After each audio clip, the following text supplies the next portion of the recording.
চলে যাও, পেছনটা খালি রাখো, পেছন খালি করে দাও।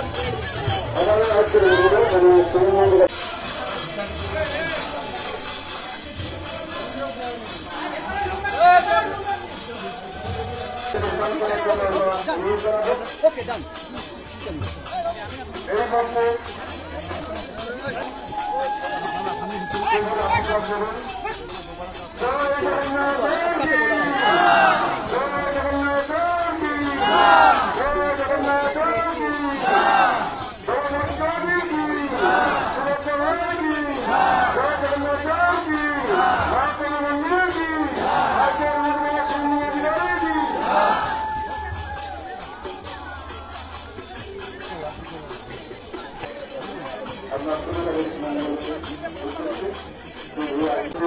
জায়গাটা একটু বড় দিন, পিছিয়ে যান, পিছিয়ে যান।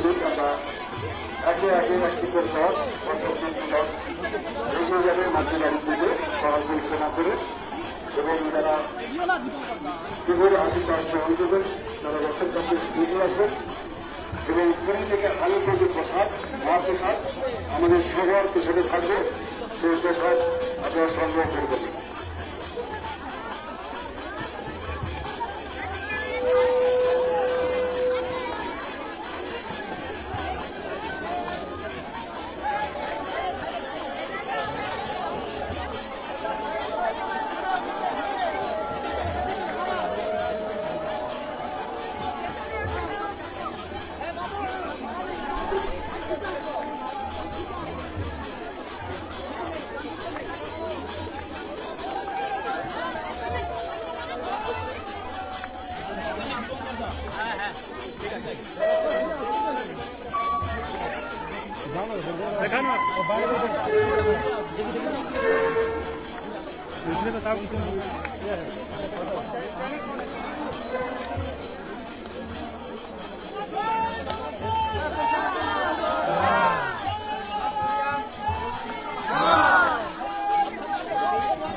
চলো চলো পিছনে সরে যাও।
সবাই পাবেন সূচনা করে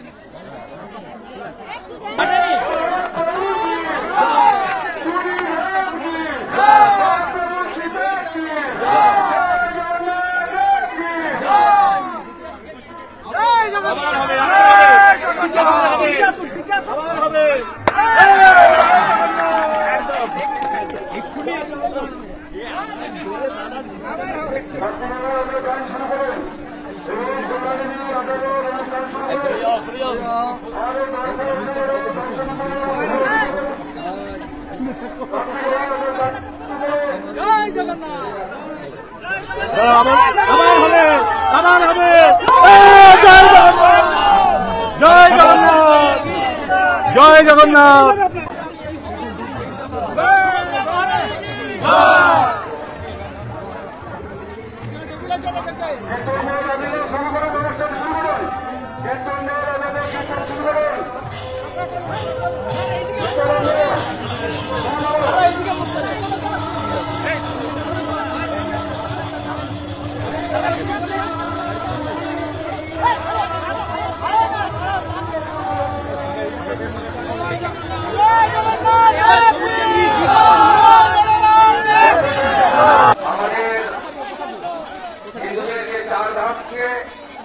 তার মধ্যে অন্যতম শ্রেষ্ঠ ধাম ধাম, সেই ধামের সঙ্গে আমাদের তমলুকের ঐতিহ্যবাহী মহাপ্রভু মন্দিরে একটা অত্যন্ত সম্পর্ক আছে এবং মহাপ্রভু শ্রী কৃষ্ণদেব 3 বার পুরী গেছেন জগৎকে। তিনি আমাদের এই গর্বে হিন্দুদের সনাতনীদের সাম্রাজ্যের রঙের এই ঐতিহ্যবাহী মন্দিরে তিনি রাত্রি যাপন করেছেন। আমরা বছরে একবার মহাপ্রভু শ্রী চৈতন্যদেবের আগমনের উৎসব পালন করি। তাই এবারে বিশেষভাবে আমাদের যুব ভাই, আমাদের নতুন প্রজন্মের যুব সন্ন্যাসী, আমাদের বৈষ্ণব এবং সনাতনী ঐতিহ্যের প্রচারক, তিনি তার উদ্যোগে 5 দিন ব্যাপী শ্রী পুরী ধামের প্রসাদ এখান থেকে বিতরণ ইতিমধ্যে শুরু হয়েছে। প্রসাদ এখানে আছে।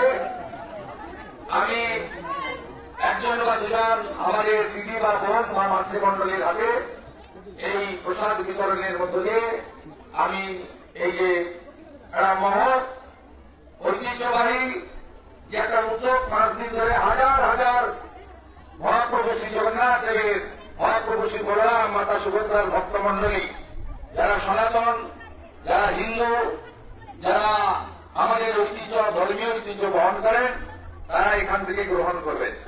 আমি এর শুভ সূচনা করে আপনাদের সকলকে আজকে এই রথযাত্রার শুভেচ্ছা জ্ঞাপন করি। এটা আজকে আমার নয়, প্রথমবার আসা নয়, অন্তত হিসাব করলে 7-8 বছর আমি এখানে নিয়মিত আসছি। আরো যদি বলেন, আমার সঙ্গে 2009 সাল থেকে এই পবিত্র মন্দিরের সম্পর্ক, যে সম্পর্কের মধ্যে কোন উদ্দেশ্য নেই, একমাত্র হচ্ছে আমরা হিন্দু, আমরা সনাতনী, হিন্দু ঐক্য গড়ে তুলুন, রথযাত্রা পালন করুন। সবাই ভালো থাকেন। জয় জগন্নাথ দেব কি, জয় বলরাম দেব কি, জয় মাতা সুভদ্রা কি, রাধে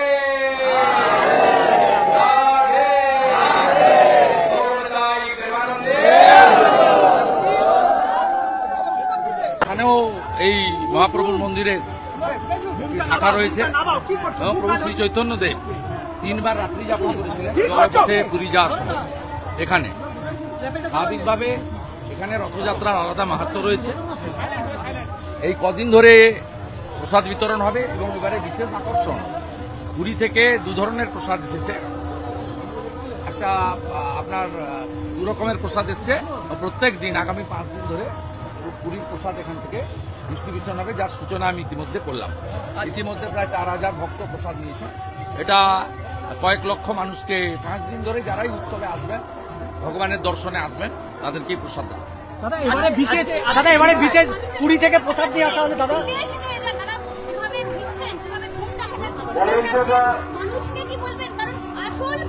না, এগুলো তো দরকার ছিল না। সরকার মিষ্টি খাওয়াতে পারতেন, কিন্তু হালাল মিষ্টি খাওয়ানোর দরকার ছিল। একদম একদম। দাদা এবারে বিশেষ সরকারের টাকা আছে, মিষ্টি খাওয়াতে পারতেন, ট্যাক্সের টাকা। আমিও খেতাম, সরকারের টাকা সবার, কোনো রাজনীতির নয়। কিন্তু হালাল কেন খাওয়াবেন? হিন্দুরা কেন হালাল মিষ্টি খাবে? শামসুজ্জামান মুর্শিদাবাদে সে মিষ্টি বানিয়ে বলবে আমি হালাল মিষ্টি বানাই, সেই মিষ্টি আমাদের খেতে হবে। আমাদের তো হিন্দুদের রীতিনীতি রয়েছে, এটাকে দয়া করে, যেমন আজকে আমাদের সকলকে নিরামিষ খেতে হচ্ছে, পেঁয়াজ রসুন বর্জন করতে হচ্ছে। আমরা এইভাবে আরতি করতে পারি না। সেই জন্য দেখছেন ওখানে নারকেল ফাটেনি, এখানে 3টে নারকেলই ফেটে গেল। দাদা দাদা বলছি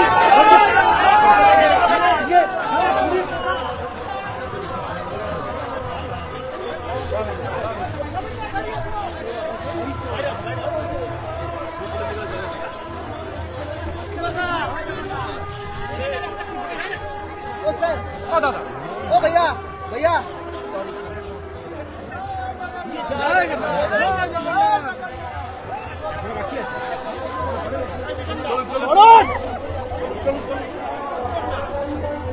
सामने देखो